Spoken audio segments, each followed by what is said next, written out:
Hi guys, তো আজকে আমার মা তেঁতুল মাখা বানাচ্ছে। তো আমার না তেঁতুল খেতে খুব ভালো লাগে। আমি রোজ বিকাল যখন হয় আমি রোজ তেঁতুল খাই, রোজ তেঁতুল খাই, এত তেঁতুল খাই, এত তেঁতুল খাই, কি বলবো। আমার খুব ভালো লাগে তেঁতুল খেতে। তো এটা আমার মা জলে ভিজিয়ে রেখেছিল।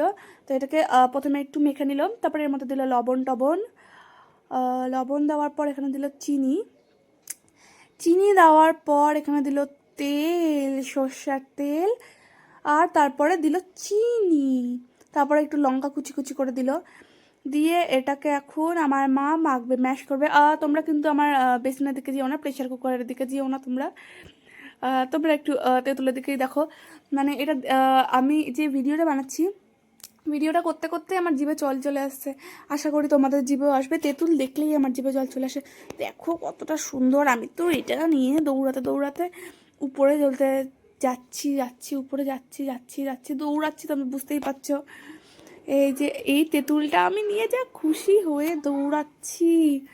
এত খুশি তো মানে আমি বিরিয়ানি দেখলেও হয় না। মানে আমার তেঁতুল খুব ভালো লাগে। এই তো তেঁতুল দেখে সিনচান দেখতে দেখতে খাবো। তোমরা কিন্তু আমার ঘর বাড়িকে জাজ করো না, একটু নোংরা আছে। দেখো বিছানাটা পরিষ্কার করে রেখেছি। তো এখন আমি তেঁতুল খাবো, ক্যামেরার দিকে তাকাবো না, তেঁতুল খাবো জানি না। কিন্তু আমার যা ভালো লাগলো। আর সেই হয়েছিল টক টক, ওয়াও। এটা না আমার মা বানিয়েছিল, তো মাকেও টেস্ট করানো উচিত। তো মায়ের তো খেয়ে সেই টক টক লাগলো, মা কিছু বলতেও পারছিল না। তো এই দেখো তেঁতুল সেই হয়েছে। আমি খাচ্ছি, আমাকে হাসিয়েছে, খুব গালে ব্যথা করছিল।